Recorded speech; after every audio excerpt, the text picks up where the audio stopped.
Oi, Ah, tudo bem? Boa noite. boa noite, tudo bem? Tudo Quanto tempo? jóia e você? Pois é. Pois é. Bom, é, conforme a gente for começando aqui, as pessoas vão entrando, vão chegando, né? Sim, Vai ficar disponível depois no IGTV. Então, vou que fazer uma bom. breve apresentação aqui para as pessoas se localizarem, quem estiver chegando aqui.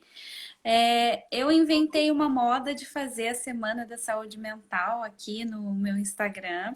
Chamei pessoas fantásticas para fazerem apresentações aqui e a Ju vai fechar com chave de ouro essa semana. A gente já falou assim, ó, no primeiro dia a gente falou sobre prevenção do suicídio, depois a gente falou sobre o comportamento suicida e automutilação, falamos sobre depressão, né, depressão pós-parto, e também como funciona o cérebro deprimido. A gente também falou sobre prevenção e promoção da saúde mental. E hoje a gente fecha falando sobre o luto na pandemia, né? É bem pertinente, a gente pode englobar desde essa questão do suicídio até, né, tudo que permeia a pandemia, o que fica mais intenso, o que não fica, enfim, a gente pode abordar tudo isso. Então eu gostaria que a Ju se apresentasse, né, que falasse quem é e, né, a gente já introduz esse tema. Muito bom. Boa noite, Michele. Em primeiro lugar, obrigada pelo convite. Que responsabilidade aí fechar a semana, né? Espero fazer jus aí desse convite, deste lugar de fechamento. Eu sou Juliana Batista, sou psicóloga clínica e hospitalar, especialista em luto e cuidados paliativos. Então, esse é um pouco o meu universo, assim, há bastante tempo, na minha área de atuação. Eu trabalho em hospital há bastante tempo já. Atualmente é em UTI, que é uma área que eu gosto bastante, área de emergências, enfim. Então, todo o meu trabalho. E na clínica de adultos, não com crianças, mas na clínica, muitas vezes o que acaba vindo para mim como demanda tem a ver com questões relacionadas ao adoecimento ou questões relacionadas ao luto.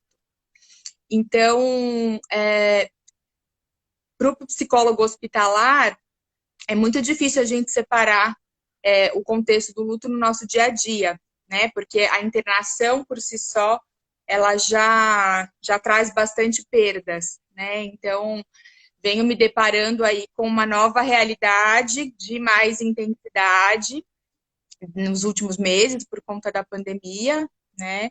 Mas fazendo a minha apresentação, respondendo a primeira pergunta aí, a minha área de atuação é essa. Então, são as temáticas aí que eu mais estou envolvida e que gosto mesmo, que é aí minha menina dos olhos. Muito bom. Então, Ju, já que você já meio que introduziu essa parte aqui, né?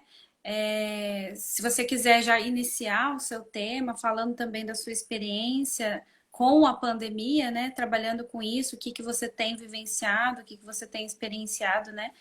Na sua prática hospitalar. Fica à vontade, pode iniciar. Eu vou deixar muito aberto também para quem Tá for bom. assistir, fazer perguntas, né? Participar, aproveitar que está online aqui ao vivo, né? Porque depois vai ficar gravado, a gente, né, não vai responder. A gente pode responder por mensagem, mas não vai ser a mesma coisa. Então, sinta-se à vontade, tá? Muito bom, acho que é legal, acho que a própria pandemia amplificou este canal, né, como sendo um canal aí alternativo e que acho que deu muito certo, né, para as pessoas se conectarem e então estou entendendo aí esse espaço de fato como a possibilidade de um bate-papo das pessoas poderem interagir e aí a gente ir trocando, né?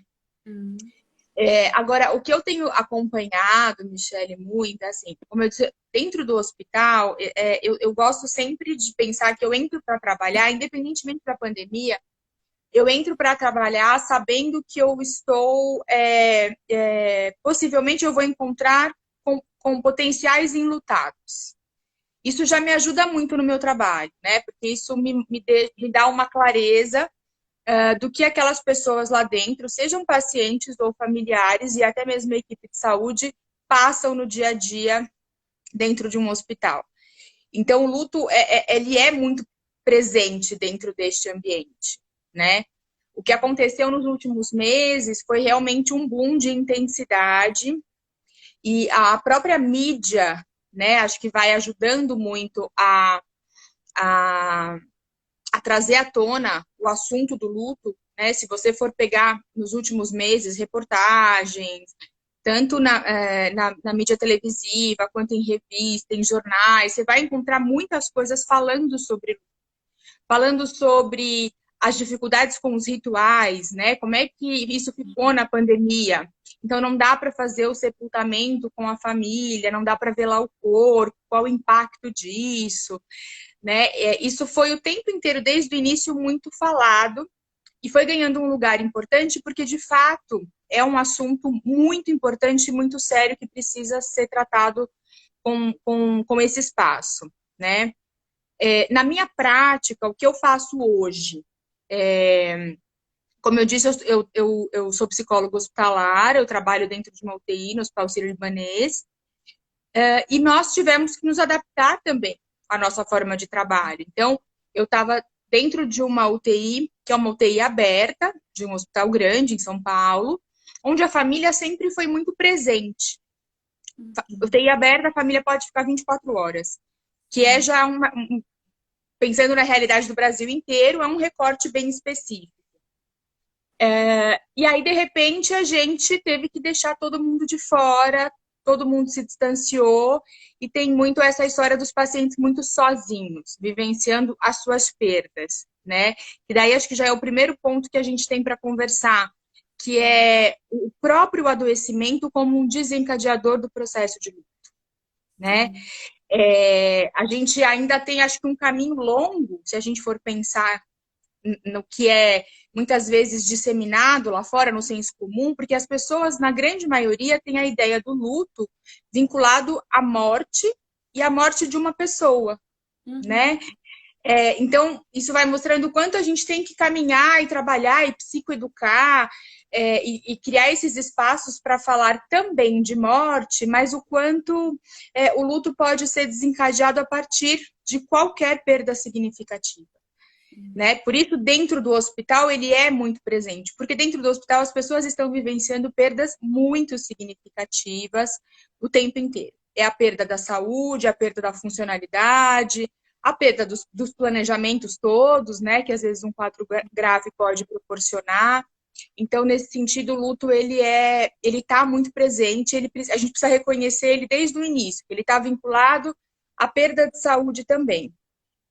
Aí vem a pandemia, né? Dá uma bagunçada um pouco no cenário, porque ela vem trazendo uma doença que também é desconhecida, né? Então vem um cenário que é muito novo para todos. Não é só novo para o paciente que está vivenciando aquilo. É novo para o profissional de saúde que tem que cuidar e foi tendo que se adaptar a novos protocolos, enfim, até hoje as coisas estarem um pouquinho mais conhecidas, um pouquinho mais seguras, mas é um pouco, né? Não é totalmente. Então, tudo isso que vem acontecendo, a intensidade com que esses processos vão se dando, o cenário das pessoas mais sozinhas, vivenciando todas essas perdas, nos preocupa, né, enquanto especialistas, em relação às consequências neste processo de luto, né? E abre uma porta muito potente para oferecer cuidado. E para oferecer cuidado de caráter preventivo, né? Então, a gente pode pensar em alguns exemplos aí na prática do que eu tenho vivenciado, né? A gente sabe que tem muitas coisas que são fatores de risco para o desenvolvimento de luto complicado. Dá para a gente elencar uma série de coisas e pensar que hoje, nossa, então a pandemia realmente é um grande fator de risco, né, para essas pessoas. Porque outras crises familiares, além da doença, pode ser um fator de risco, e é o que a gente vem encontrando nas pessoas hoje em dia, não é só a doença, não é só o diagnóstico de Covid. É uma crise geral, porque isso interferiu na vida financeira das pessoas. É alguém que adoeceu, mas perdeu o emprego e o familiar faleceu também. É um conjunto de perdas, né? Isso, exatamente, são as sobreposições de lutos, né? E isso também é muito potente para o desenvolvimento do luto complicado. Pouca assistência e suporte também é fator de risco. E aí a gente tem uma realidade, pensando no Brasil, muitas vezes de pouca assistência e suporte aos pacientes e às famílias dos pacientes, né? Que são também as pessoas que estão enlutadas, não é só o paciente. Diversas perdas, perdas múltiplas, isso também acontece, né? Então, muitas vezes a gente vai acompanhar alguém que está internado, que está se cuidando, fazendo um tratamento, mas essa pessoa, durante a internação, tem que receber a notícia do falecimento de alguém, pelo mesmo diagnóstico, né? Ou famílias que estão separadas na própria hospitalização. Alguém internado na UTI, alguém na enfermaria, isso é muito comum. Infelizmente, é um cenário, acho que triste, mas é um cenário que eu venho me deparando nos últimos meses com muita frequência, né? Então, se a gente for pensar, dificuldades na comunicação, isso é um outro fator de risco. E isso é um calcanhar de Aquiles aí, né? Também foi muito falado, televisionado. Ai, as pessoas estão sem notícias, os familiares na porta dos hospitais, sem notícia do parente, sabendo depois de não sei quanto tempo que o familiar morreu. Se você for resgatar, você vai encontrar esse tipo de situação que é muito devastador. Então, Sim. abre-se uma porta para cuidar dessas, fazer ações pensando nessas demandas, que são muitas vezes são muito primárias, né? Elas são muito iniciais, assim, é cuidar mesmo, sabe, assim, do chão, sabe? Daquilo, se não cuidar do chão, não dá para construir casa, né? Então, é cuidar bem dessa coisa bem inicial, mas que tem uma potência muito grande. Se você falando assim, eu fico imaginando, conforme você está falando, tá me passando essas imagens na cabeça, né? É uma coisa que para mim, chegam coisas distintas, né? A minha realidade não é hospitalar, mas chegam situações na clínica para mim Uhum, relacionadas a perdas também, né?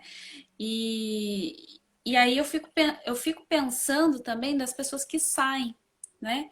Que se recuperam, ficam um tempo, de repente, internadas lá, né? Enfim, na UTI, por uhum. conta da situação do próprio Covid e tal, e que se recuperam, né? É, é, e elas ficam numa situação também de perda, elas ficam numa situação de confusão, né? E aí, de repente, tem aquelas consequências, né, que a gente tem visto aí de angústia. Tem casos assim que apareceram para mim também, muito intensas e de repente culmina até num suicídio, né? É claro que daí a pessoa já tinha vários transtornos envolvidos e tal. Enfim, então assim, a gente tem uma série de coisas acontecendo nesse cenário novo, que é uma coisa em cima da outra, pessoas que já têm problemas e daí de repente vivenciam mais um, e aí vão um acúmulo de coisas ali uma em cima da outra, e quando você vê, todo mundo fica assustado, não sabe o que fazer, e as pessoas que perderam, as pessoas que são mais próximas, né? E aí tem essa questão da perda relacionada ao que podia ser feito antes e agora não pode mais. Então, Sim. eu já estou começando a imaginar um cenário mais, né, fora dessa realidade hospitalar também, mas assim, um cenário mais abrangente, né, nesse Mas é sentido. super importante, né, pensar na realidade fora o hospital, né? Porque o hospital, ele é intenso, né? Ele é de quem está Sim, lá vivenciando na pele o limite da pandemia, né? Quem está lá padecendo no corpo. Então, ele tem lá suas características, porque são essas pessoas que estão lá nessa linha de frente. Agora, o fora o hospital, o que chega na clínica, o que a gente vai vendo na comunidade, nos vizinhos, nos grupos sociais, enfim, é também muito parecido, talvez com intensidade diferente naquele momento, mas é também muito parecido. Isso também se explica porque a gente explica tudo isso que está acontecendo pela vivência de um luto coletivo. Então, as pessoas estão também mais ansiosas, mais angustiadas, mesmo aquela pessoa que não necessariamente teve no núcleo familiar ou alguém muito próximo que faleceu por Covid, né? Mesmo essas pessoas que não tiveram essas perdas tão próximas, elas também sentem, elas também têm o reflexo disso, né? O luto coletivo é um pouco essa ideia de você ter as sensações de pesar independentemente de estar muito próximo a você, né? Então a gente tem o pesar porque você empatiza com o mundo, porque você se preocupa com o que você está acompanhando, porque você tem medo que possa chegar perto de você, da sua família, enfim, né? Então essa sensação pesarosa de insegurança, de medo, de tristeza pelo que está acontecendo, ela foi acometendo, né? Acho que quase que todo mundo por aí, Sim. né? Então o paciente que já tem lá suas questões anteriores, né, tá dentro de uma crise, né? Isso pode, sim, em situações mais extremas, né, mais graves, a depender do suporte que se tem, chegar numa situação um pouco mais grave, né? Já que você fez a articulação aí com uma tentativa de suicídio ou com efetivamente um suicídio, né? Uhum. Não isso de fato pode acontecer, né? É até interessante porque a família já estar num processo meio que de luto ali, né? Por essa situação e de repente a pessoa, ok, teve uma melhora e de repente, né, acontece outra situação. Então é um outro luto que é diferente também, né? Sim, sim, suicídio. Não sei, é sim. interessante até a gente comentar, né, essas questões, como lidar, né? O que fazer, né? O Falar luto por suicídio é considerado um fator de risco também. O luto por suicídio, as pessoas que ficam, os enlutados de alguém que cometeu suicídio, são pessoas que são focos de muita atenção e cuidado, né? Porque é um luto, sim, diferente, que muitas vezes tem menos espaço. O suicídio ainda é muito estigmatizado. Então, qualquer coisa que é muito estigmatizado faz com que se afaste aquilo que é possibilidade de suporte. Porque o enlutado, muitas vezes, não entende o porquê de um suicídio, se constrange muitas vezes, acha que aquilo é inadequado, então acha que tem menos voz para falar sobre aquilo, porque os outros não vão entender, ou né? a culpa Então, que bate também, isso tem muito. Uhum. Então, muitas vezes, já é uma pessoa que vai ter menos suporte social, porque o entorno também não ajuda. De alguma forma, né, se a gente for pensar, na nossa sociedade, ainda a gente tem muito a avançar em relação a como lidar com o enlutado. As pessoas têm muita dificuldade de lidar com alguém que está de luto, né? Elas não sabem como elas devem agir, o que elas devem fazer, o que elas devem falar. Elas acreditam muitas vezes que elas têm que falar alguma coisa para o enlutado, né? E aí, às vezes, já começa o problema. Achar que tem que falar alguma coisa, e aí, muitas vezes, o enlutado vai recebendo palavras que deveriam ser de suporte e que são palavras que invalidam a dor dele. É muito comum a gente encontrar isso no dia a dia, não é? Para alguém que de repente teve uma perda significativa e aí passou 15 dias, alguém está lá dizendo: poxa, mas vamos lá, levanta, ele estava sofrendo, foi melhor assim. Essas frases, essa comunicação truncada para o enlutado é muito nociva também. Então faz com que ele se feche, né? Porque essas falas são falas que de alguma forma dizem para você, a mensagem secreta dessas falas é: olha, menos, né? Assim, tá bom, já foi, né? Então, o enlutado se fecha também. E quando ele se fecha, ele tem menos possibilidade de receber suporte. E o enlutado precisa de muito suporte. O enlutado não necessariamente vai precisar de psicoterapia. Às vezes ele vai, uma situação mais complicada, ele precisa. Mas grande parte deles não precisa, precisa de suporte para conseguir passar por esse momento. E falar, né? Talvez a melhor postura que a gente pode ter em relação a uma pessoa que está de luto, ó, escuta, só escuta, né? Dá um abraço, Isso. Esteja junto. Isso foi é um a melhor desafio também agora, né? opção, Porque como né? é que faz agora? Como é que é esse estar junto na pandemia, com todo mundo em isolamento, Esse é o né? desafio, né? Uma Como? E aí? coisa. E agora? Então, e é do mesmo jeito, como é que você se despede? Como é que você ritualiza se você não pode velar o corpo e sepultar o corpo lá junto, né? Então, são rearranjos, né, que as pessoas vão tendo que fazer. Dá para ritualizar de outras formas. Ah, mas uma substitui a outra? Não, é uma outra forma, mas que pode também ser muito benéfica, né? Alguém pode muito bem achar que faz sentido realizar uma missa pelo YouTube, com os familiares presentes e mandando mensagem. E aquilo cumprir o mesmo lugar e a mesma função que uma missa presencial, por exemplo. É que está todo mundo tendo que ver com este lado criativo num momento de dor, né? Onde as pessoas. É difícil sair muito daquilo que é tradicional. As pessoas também têm dificuldade disso, né? Parece meio Que desconfortável, meio também, inadequado. que também envolve uma mudança, um outro processo também de perda diferenciada, mas né? Sair do tradicional. Então E, realmente. então, às vezes, Michele, nessa hora que estava todo mundo assim isolado, isso a gente orienta, às vezes, as famílias, né? Enfim, a gente tem uma prática no nosso dia a dia, da minha realidade na UTI, que foi da gente começar a ir atrás das famílias, como uma busca ativa. Porque a família não está mais presente, mas eu preciso saber como é que está essa família, de um paciente que está grave. Então, de eu poder fazer um contato telefônico, para saber como a família está, para saber como é que está na casa, quem está isolado, tem mais alguém doente, está conseguindo receber notícias médicas, como é que está essa articulação com a equipe.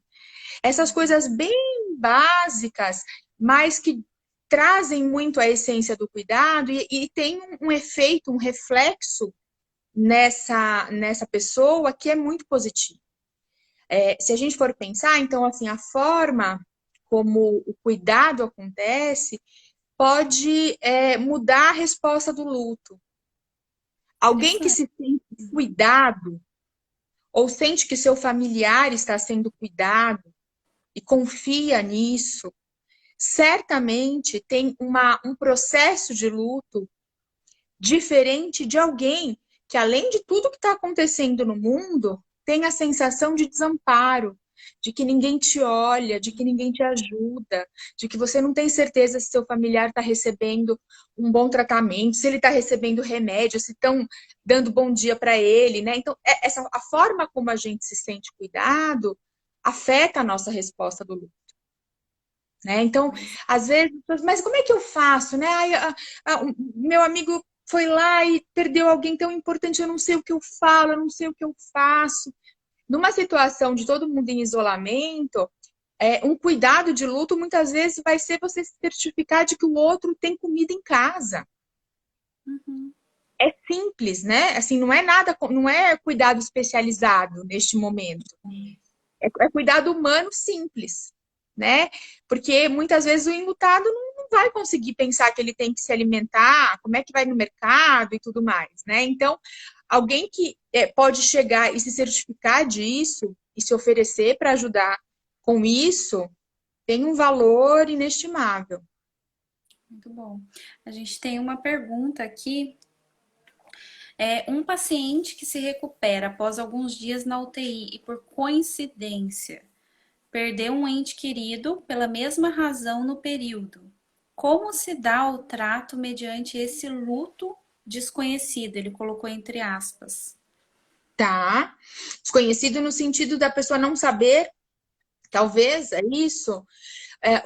o que eu tenho bastante de experiência nesses últimos meses são de realmente situações aonde eu tenho pacientes internados que a perda de alguém da família ou conhecido aconteceu e aconteceu há pouco tempo, né?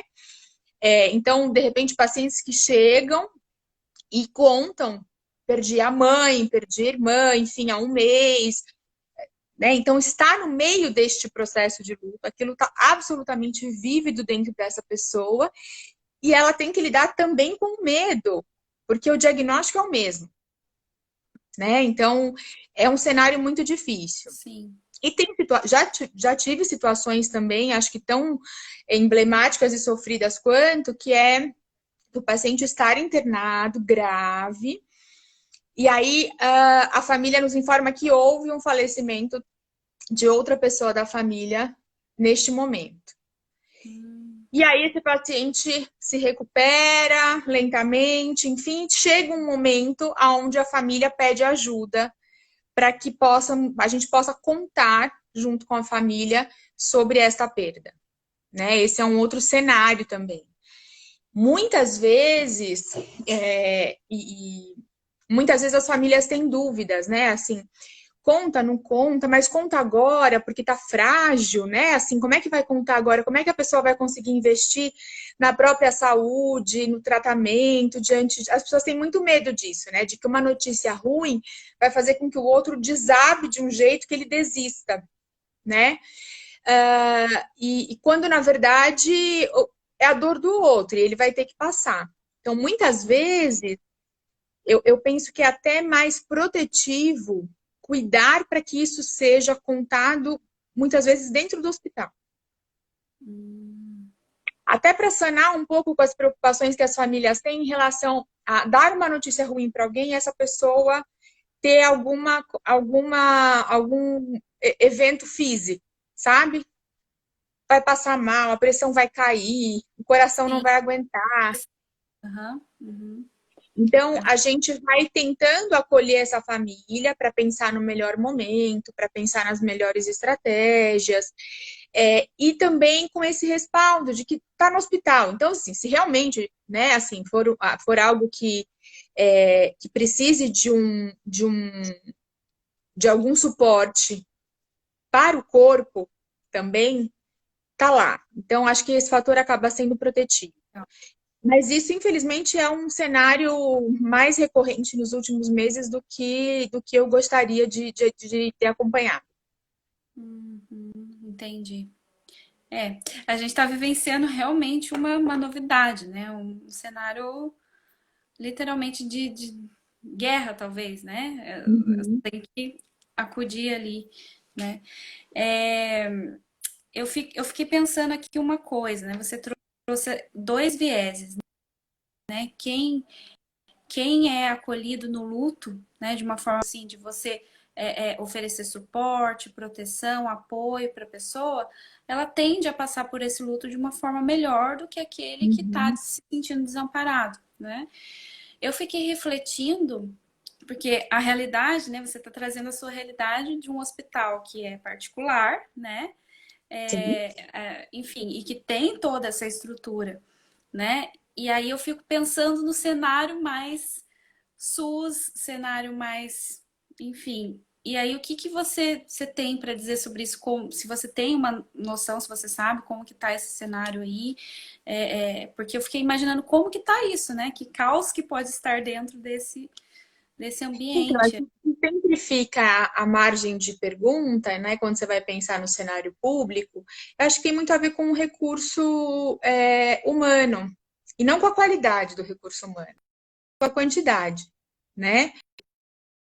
O SUS tem uma potência muito grande de oferta de cuidado, com políticas muito bem estabelecidas, de cuidado humanizado, inclusive, né? Mas a gente tem.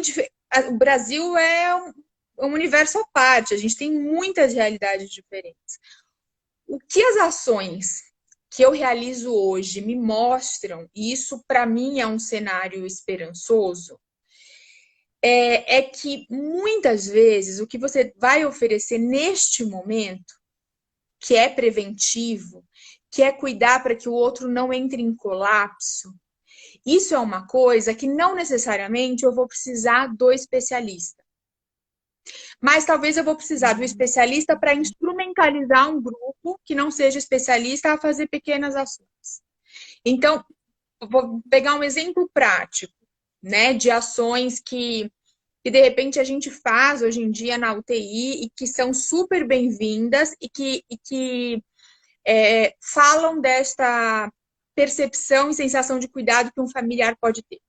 Uhum. A gente faz, junto com as famílias dos pacientes graves que estão intubados, enfim, a gente entra em contato com essas famílias quando a gente não encontra eles no hospital, a gente entra em contato telefônico para conhecer a biografia deste paciente. O que eu quero saber? Né? Eu quero saber o básico. Quem é essa pessoa? Como é que ele chama? Como é que ele gosta de ser chamado? Com quem que ele mora? O que ele gosta de fazer? Né? Enfim, que é o que a gente chamou de mini biografia. E a gente faz esse preenchimento e coloca no box. Isso teve um reflexo muito interessante e muito positivo em dois campos. Para a família, que muitas vezes, no meio desse caos, tem a possibilidade de resgatar coisas desse doente e da biografia deste familiar, que diante da coisa do hospital, da urgência, da pandemia, da máscara, de repente alguém para e te pergunta, mas deixa eu te perguntar uma coisa, o que você acha que é importante a gente saber sobre ele? E aí a pessoa te responde, olha, eu acho que é importante, mas é qualquer coisa, não é médico, né? Eu não quero saber sobre o histórico médico. Eu acho importante então vocês saberem que meu pai gosta de Coca-Cola. É biográfico, é isso. Então isso quebra um pouco a lógica que vai se estabelecendo em relação ao tratamento de saúde e as famílias gostam, para elas é importante resgatar e saber que quem cuida está interessado nisto, que tem o mesmo valor do que o interesse no corpo. E do outro lado, isso teve um impacto para a equipe muito positivo. Porque as equipes longe das famílias, as famílias não têm quase contato. O paciente grave, mas então quem é esse paciente que eu estou cuidando? De quem é esse corpo? Qual é a biografia deste corpo? E aí tem lá a biografia deste corpo. Mínima, né? Se a gente for pensar, esse tipo de ação, ela não necessariamente precisa ser feita por um psicólogo especialista. Né? Mas ela precisa que alguém instrumentalize sobre os benefícios disso, de que isso não é uma ação, é porque é bonitinho. Não, é porque tem um objetivo lá na frente. Né? Tem um caráter preventivo. E, então, muitas vezes, o que a gente vai fazer agora, Michele, é trabalhar com isso, com o que a gente chama de primeiros socorros emocionais. Né? E primeiros socorros emocionais, quem faz são as pessoas. Elas só precisam ser instrumentalizadas para isso. Então, talvez a gente também tenha aí no Brasil afora diversas ações incríveis, simples e que já estejam fazendo efeitos super importantes, né? Esse é um exemplo. Alguém se certificar de que aquelas pessoas, de que aquela família vá ter uma notícia durante o dia sobre o seu familiar. É simples, né? E tem um efeito muito importante.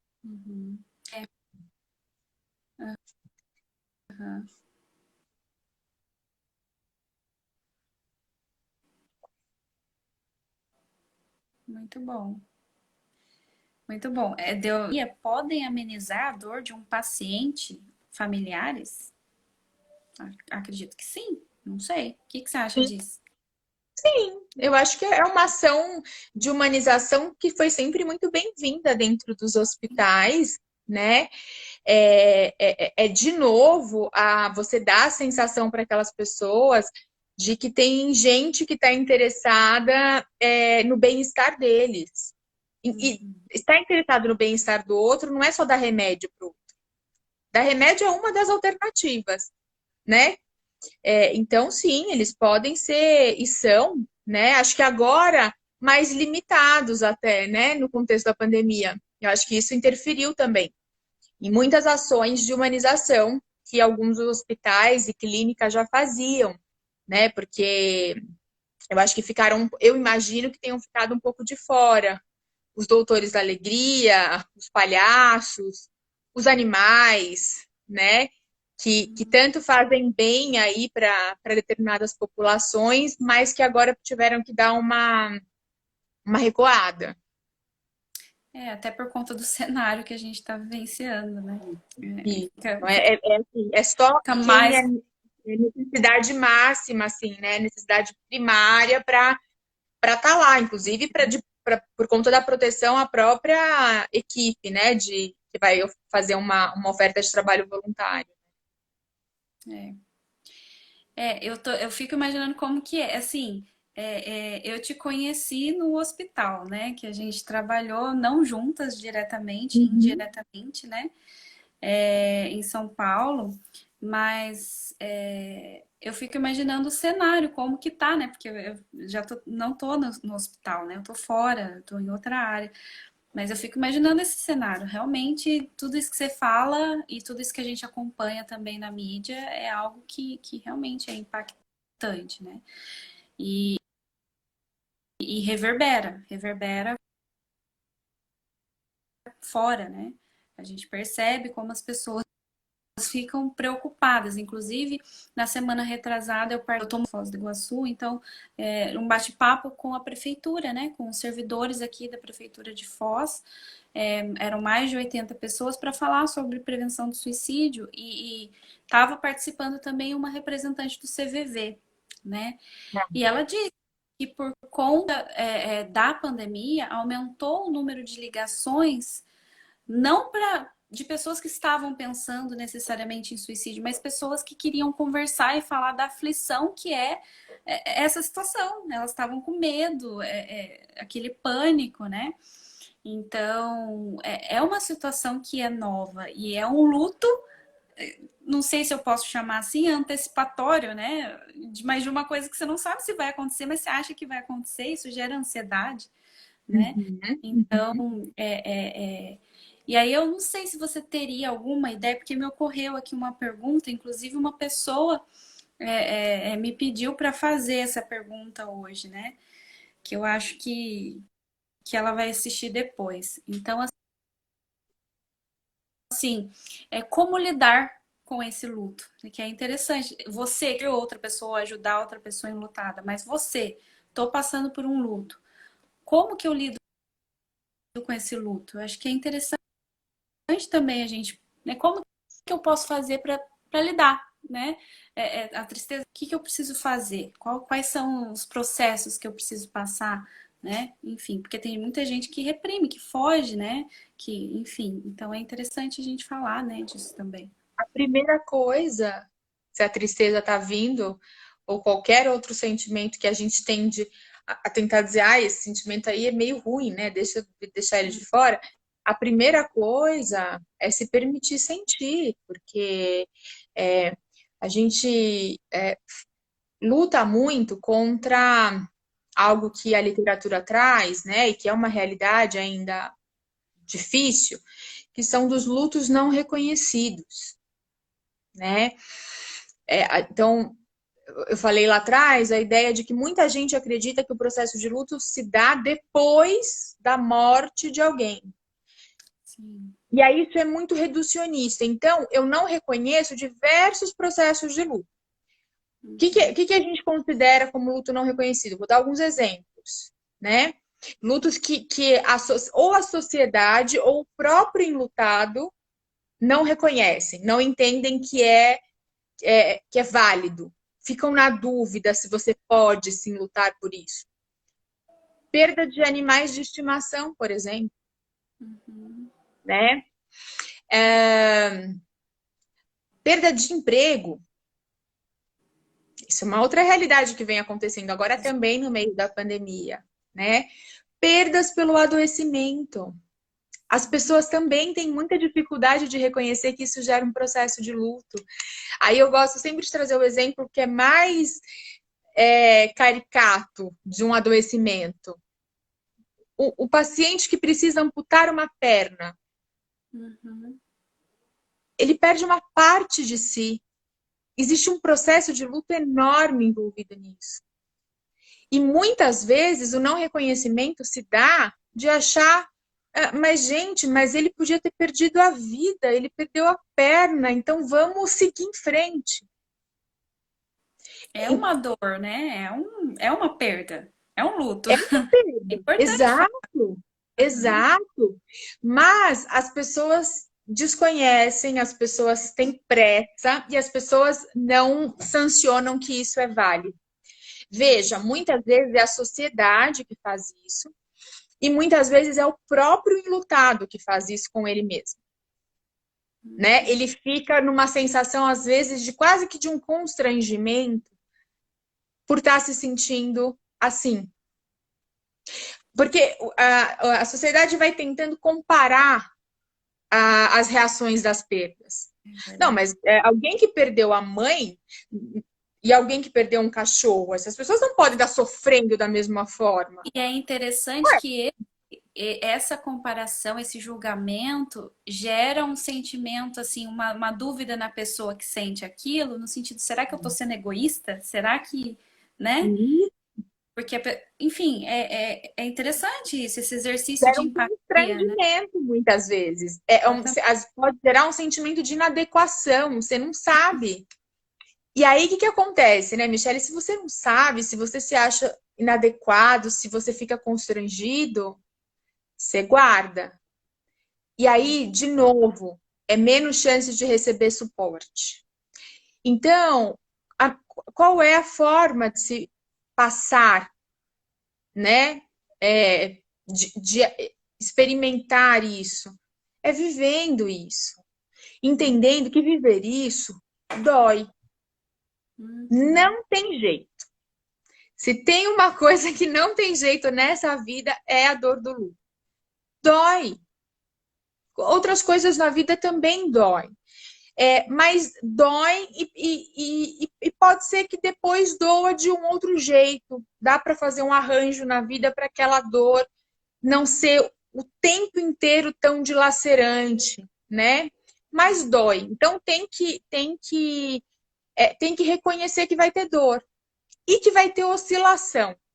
Oscilação é uma outra palavrinha marcante dentro do processo de luto. Se a gente for resgatar cada um de nós, né, quem de repente está aqui ouvindo ou vai ouvir, se a gente for resgatar uma experiência própria de perda, pela perda de alguém ou de qualquer coisa significativa, não é difícil da gente reconhecer que quando a gente passa pelo processo de luto, existe uma oscilação, ou seja, tem momentos em que você está muito voltado para o pesar, né? Tudo te lembra aquela perda, você está entristecido, você não consegue parar de pensar. E aí, de repente, você voltou ao trabalho, você conseguiu se entreter com uma atividade, durante meia hora você ficou no computador e não pensou naquela perda. Você vai começando a pensar assim, nossa, olha, eu tô conseguindo pensar em outras coisas, eu consigo de novo ter prazer em fazer alguma coisa, eu dou risada, né? Uhum. E aí, de repente, quando você fala, nossa, então, peraí, então devo estar conseguindo sair disso, você volta de novo para aquela sensação de pesar, de desconforto. Essa oscilação é o que marca um processo de luto. O enlutado fica transitando para lá e para cá.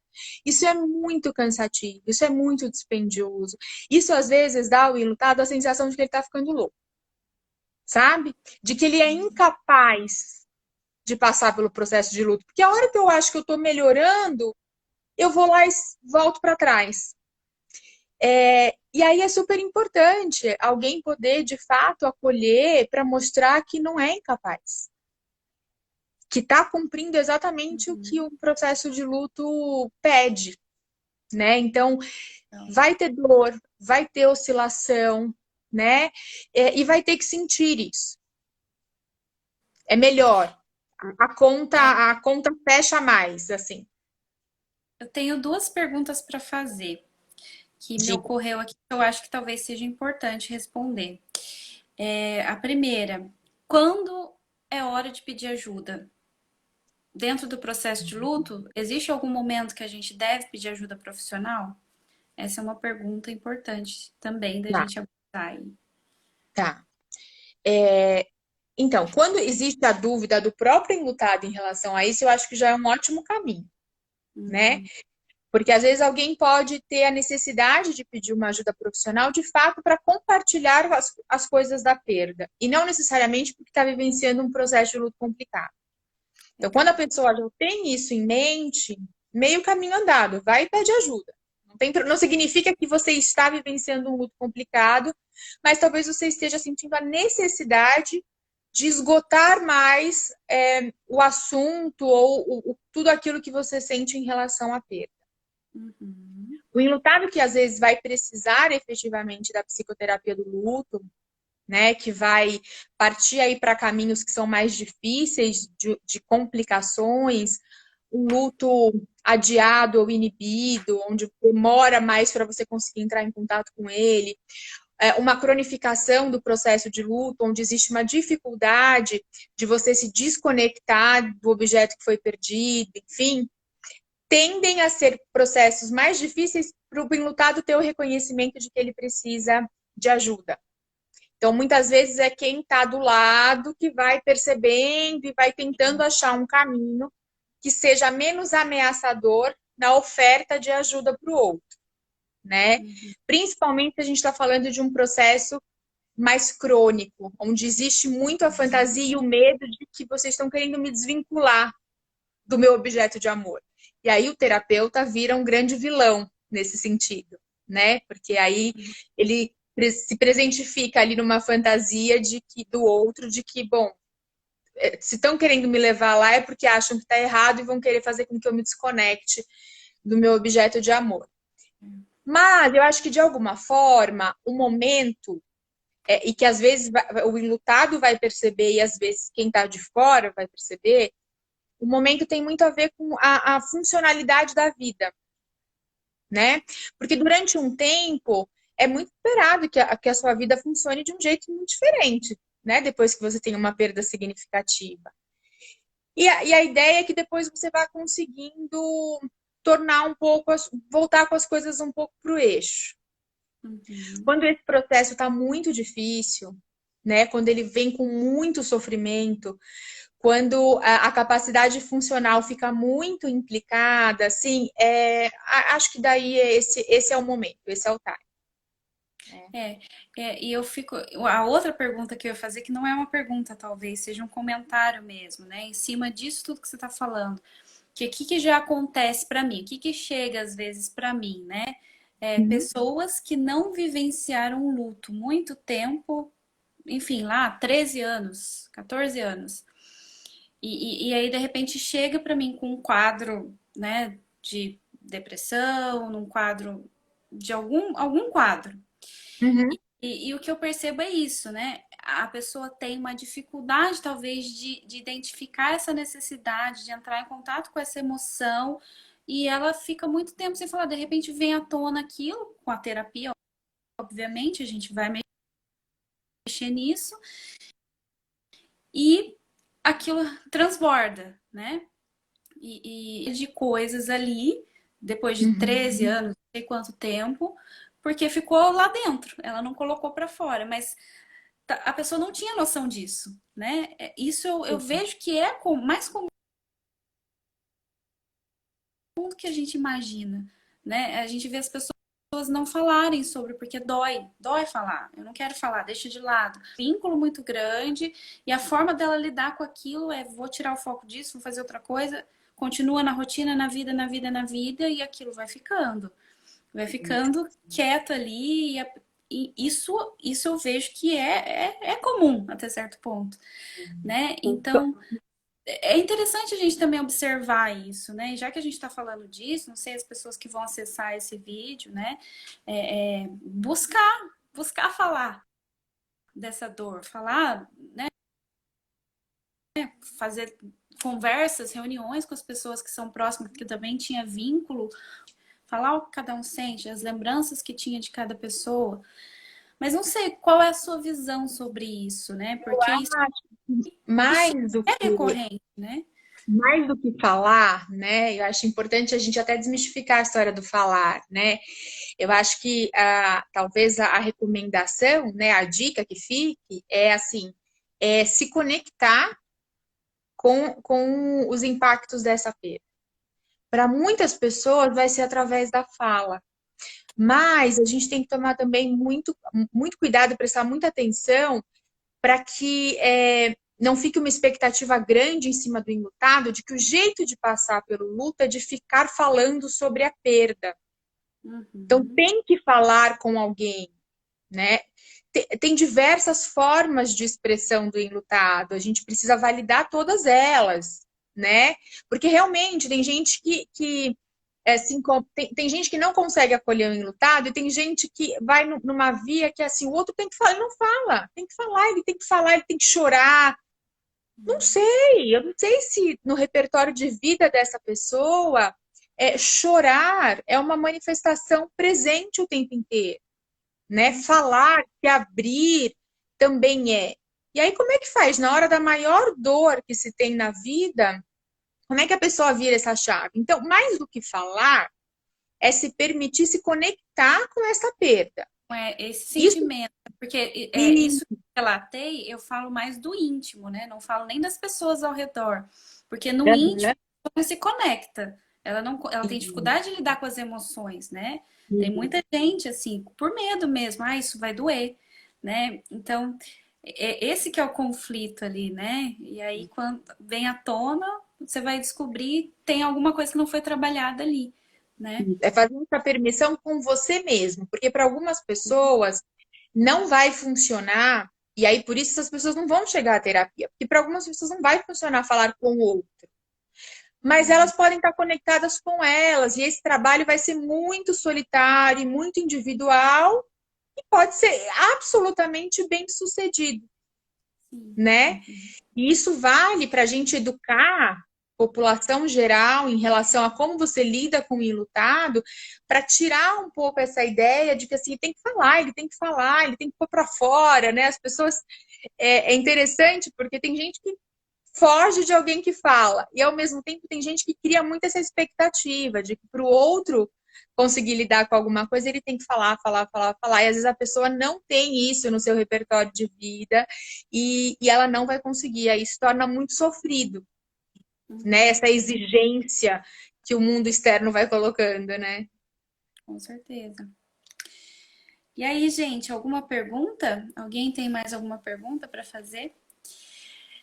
A gente tá, olha só, nem vi a hora passar, já são 9h22, Passa rápido. a gente tá quase chegando no final. Se você quiser ir finalizando a sua apresentação, se tiver alguma coisa que você ainda não falou, e aí a gente vai dando chance. Ainda tem tempo de fazer perguntas, se quem quiser Uhum. fazer, mas se você quiser já ir fechando, né, pra gente Eu acho que finalizar. o momento acho que é oportuno, né? Porque acho que uma vez que isso fica de acesso para diversas pessoas, que daí eu entendo que são da área psi ou não, que são da área da saúde ou não, né? Então é muito universal. Então eu acho que é uma grande potência poder falar para pessoas de diferentes lugares, né? Nesse sentido. Eu acho que o que precisa ficar, talvez como recado importante, é o apoio ao enlutado, é a validação do processo de luto do outro, independentemente da forma que for. E a forma do luto do outro certamente é diferente da nossa, né? Uhum. Então, calma, né? Assim, calma primeiro com o nosso próprio luto, né? Aceite, respeite, né? Entenda que o tempo de cada um é absolutamente subjetivo, individual, né? Então, acho que as pessoas têm que tomar muito cuidado e ter muita atenção com isso, com a expectativa que elas vão colocando em relação ao tempo que o outro tem que estar bem, ter passado por isso, senão vira uma corrida, né, para a gente ultrapassar o luto. A gente não tem que ultrapassar o luto, a gente tem que viver o luto, né? E aceitando que viver o luto faz com que a gente tenha que se conectar com as nossas dores. Isso Uhum. é, obviamente, se a gente puder escolher na vida, não é isso que a gente quer, né? A gente quer poder se conectar com as nossas satisfações, com as nossas alegrias e tudo mais, mas é uma condição humana, né? Então, que possamos fazer isso de um jeito honesto conosco, de um jeito honesto e transparente com as pessoas que a gente ama, com as pessoas que a gente cuida, para que esse processo seja facilitado também. Ele já é muito sofrido, né? Então, cabe a todo mundo, cabe à sociedade, cabe a todo mundo, não precisa ser só com o meu familiar que está pertinho, é ele que eu vou cuidar. Não, é do meu vizinho, é do meu colega de trabalho, é daquela pessoa que eu fiquei sabendo que perdeu alguém, né? Assim, às vezes são pequenas ações de cuidado que reverberam nessa sensação de que, poxa, alguém também olha por mim, alguém quis me dar uma palavra, alguém quis oferecer algum tipo de cuidado, enfim, né? E às vezes vão produzir um efeito muito benéfico no processo de luto dessa pessoa, né? E eu acho muito legal a gente fazer essa associação. Tem algumas perguntas aqui, mas eu vou tentar só complementar, fazer essa associação, né? Que o luto está relacionado com perdas. E é qualquer perda, né? Até um término de relacionamento pode ser muito penoso para alguém, né? Alguém pode ter dificuldade. Então, é uma perda, é um luto, né? Então é interessante a gente se atentar a isso. E esse acolhimento, exercitar esse acolhimento do outro, não só a morte de alguém, tá doente, a pessoa tá doente, recebeu uma notícia de uma doença, né? Tá, como que tá essa pessoa? Vou dar um suporte, vou dar um apoio, né? Então eu acho que dá pra gente ampliar nessa linha também, né? Ainda mais nesse momento que a gente está Inclusive, vivendo. para poder, para que cada um possa validar que assim, quem é que sabe o que é uma perda significativa para Michelle? É só a Michelle. Ninguém mais pode Uhum. dizer nada sobre isso. Você é a principal protagonista nisso. Você pode dizer que é ou foi uma perda significativa,